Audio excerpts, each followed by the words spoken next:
So another plane falls from the sky, and as of now, no one really knows why. Which leads me to ask, why don't we know why? Take a look at this. This is a live feed of a panda. It's adorable.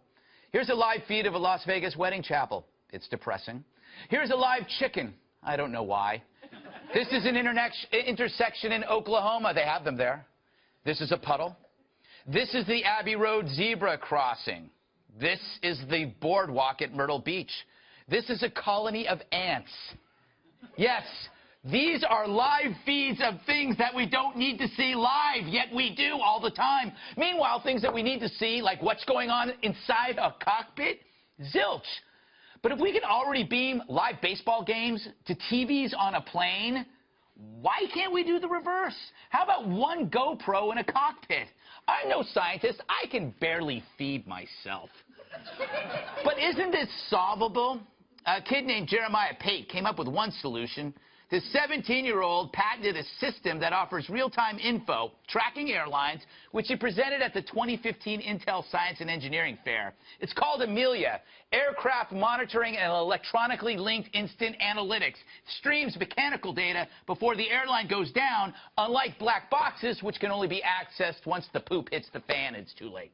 Now, streaming real-time data would cost a ton, so Jeremiah's solution recognizes signs of equipment failure and transmits that data rather than a continual stream, which makes it far cheaper.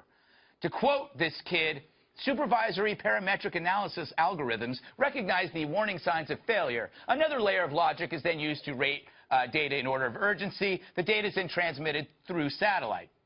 Now, can't I remind you, that's from a 17-year-old. In conclusion, if it weren't for brilliant, brilliant nerds, nothing would get done, and we'd all probably die. Period. All right. Joining us from Arizona, 17-year-old whiz kid, Jeremiah Pate. Jeremiah, very smart guy. What did the judges at the science fair tell you about your project? When you told them about it? They said it was a fascinating... Go ahead. They said it was a fascinating idea, and it was very impressive. But they said there's so much red tape right now that such a system wouldn't exactly be implemented. So what I proved with my project is the technology is there. It's just a matter of regulation barriers. Yeah. And yours is so much cheaper. How much cheaper is it than any other solution? Well, the other solutions cost about $100,000. I was able to make this at around $500. That's amazing. That is amazing. Don't, come up with the next Angry Birds app. I think you should stick to doing this. When you're a multi-billionaire changing the world, will you still remember me and come back to my show?